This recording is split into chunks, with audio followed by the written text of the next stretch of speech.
এখানে সমবেত হওয়ার জন্য প্রদেশ কংগ্রেসের পক্ষ থেকে অভিনন্দন জ্ঞাপন করছি।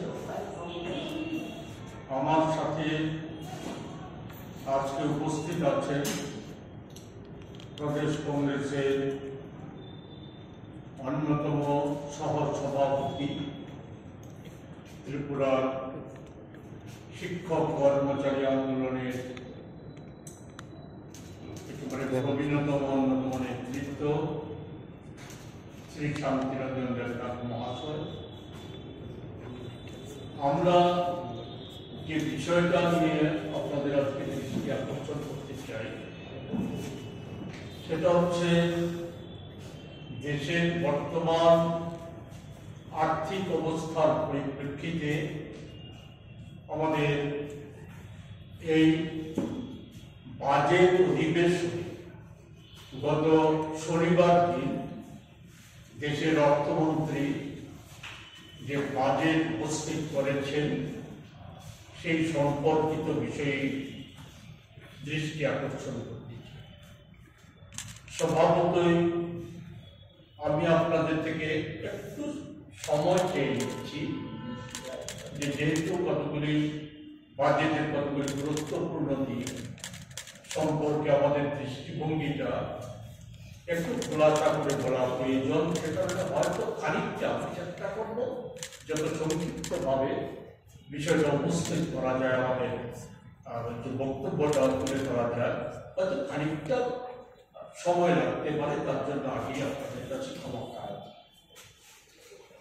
আমরা যেটা লক্ষ্য করে আসছি যে বিজেপি দল এবং তার যে রাজনৈতিক অভিভাবক আরএসএস বরাবরই দেশের ধর্ম, বর্ণ, জাত এগুলিকে কেন্দ্র করে বিভাজন করার নীতি এগুলি চালিয়ে তারা উগ্র সাম্প্রদায়িকতা একদিকে যেমন সৃষ্টি করেছে, অন্যদিকে মিথ্যাচার, প্রতারণা, বিশ্বাসঘাতকতার মধ্য দিয়ে তারা বড় হয়ে উঠেছে। এসব বুদ্ধিজীব জমানায় একেবারে বহুলভাবে বিষয়গুলি বেড়ে গেছে। এরা এমন একটা জায়গায় চলে এসেছে যে আমাদের দেশের সর্বোচ্চ পদে যারা আছে, দেশের রাষ্ট্রপতি, আমাদের স্পিকার, লোকসভা, রাজ্যসভার চেয়ারম্যান, এই যে পদগুলি গুরুত্বপূর্ণ সাংবিধানিক পদগুলি, এগুলিকেও রাজনৈতিক সংকীর্ণ স্বার্থে ব্যবহার করছে। আমি তার খুব বিশদ উদাহরণ দেব।